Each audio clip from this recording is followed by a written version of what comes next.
If this youth bulge is one of the biggest challenges facing the African continent, should we not then refocus our minds and not say, where will these young people be employed, yes, but should they not pursue entrepreneurship, and should policymakers themselves not pursue entrepreneurship? I fully agree with you. I mean, I spend a lot of time talking to young people, and my advice to young people is, you know what, governance, don't rely on government. Government will not provide you with jobs. Go and create your own job. But in order for young people to do that, we need to go and look back. Do we provide our young people with a sort of education which enable them to go and do that? We need really to look back. What is the function of our education system? What's the objective of it? Is it to produce people who are able to deal with the jobs of tomorrow, or what? Is business involved in defining our curriculum, because I'm not sure that our education administrators, and not only in South Africa, I'm talking about Africa as a whole, however well-intentioned they are, probably they are a little bit divorced from the business life or reality. What's the business of tomorrow? And we need to think about that. And we need to think also about the world around us. China will not continue to be the factory of the world. China has a major problem, the opposite problem from us. They have too many old people and very extreme shortage of young people. Is Africa able now and willing to start to plan to be the factory of the world in 10, 20, 30 years' time? What we need to achieve that. These are the issues we need to really think about. What kind of industry will be there? People talk about 3D printing. What is 3D printing? How that will change the concept of a factory?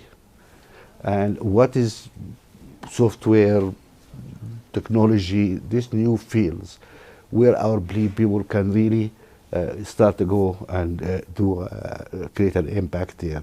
It's just we really need that thinking out of the box. But in order to be able to take advantage of that, we really need to move along when it comes to regional integration, because we keep talking about it, our governments talk about it, the AU talks about it, but we're not moving. What are the stumbling blocks in our ability to be able to trade and speak in one voice? I think that is a very, very important point you raise. Africa has no hope to move forward without regional integration. And it's time our leaders understand this. You see, 50 years ago, when we started the African Union, everybody said, we called it the African Union. First it was the Organization of African Union, and then Africa. So where is the union in the African Union? What are the practical steps we are taking? We formed all these communities, around SADC here, and ECA in East Africa. And what exactly has been done? Why governments have been so slow in implementing all these recommendations? Do you know what needs to be done? Why are we slow in doing that? Why are we afraid of each other? Why aren't we allowing our people, our goods, and our capital to move freely across Africa? It is so sad.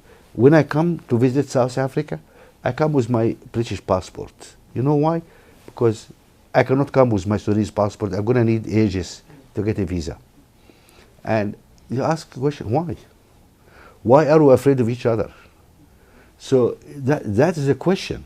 And unfortunately, it's time to take this case to the African people, to put pressure on their politicians. So far, we left that matter in the hands of our governments and our leaders. And frankly, they don't seem that interested. Somehow they think if we have some form of African Union, maybe I'm gonna lose my job here. I was in China the other day, and there was some event, and there was like 50 African ambassadors there. And I said, Germany is 2.5 times the economy of all of Africa. Okay, America is 15 times. They have one ambassador. We have 50 ambassadors in China. with 50 embassies, 50 Mercedes cars for the ambassador, 50 BMWs for the first secretaries, and how much is that costing us? And what is the importance of all those people? Do you think the Chinese leadership will care about 54 ambassadors representing 54 little countries? We have no place at the table. It's just waste of our money, waste of our resources. We need really an assertive African voice, and can only achieve that by coming together really in this African Union as a United States of Africa, or a federal, or even a common market, which is practical. Why Europeans have the common market? So it's really time to take. Our problem is that we have not taken this issue to the people to put enough pressure. I have never seen a demonstration in any African country saying, where is the African Union? Yeah. Okay, so unless we have that, and you in the media have your role to play in really telling people that that's important for the future. We need scale. One of the focuses of your foundation has been around good governance and good leadership in Africa. Do you think the actions that you've taken thus far continue to incentivize the kind of leadership that we need? People pay attention. We publish our index, which measures the performance of each government, and people look at that very carefully and see where they are. And it's interesting that the leaders of the countries who come in the top 10 or whatever, whenever they go to the United Nations in September or whatever, they never fail to mention that they're really coming at the top of the index. Of course, the people at the bottom never mention it, expected. But the whole objective is to bring the issue of governance and leadership to the table. Once the African people start to talk about leadership and governance, our job is done. That's what we want. We just want to focus the attention on this issue.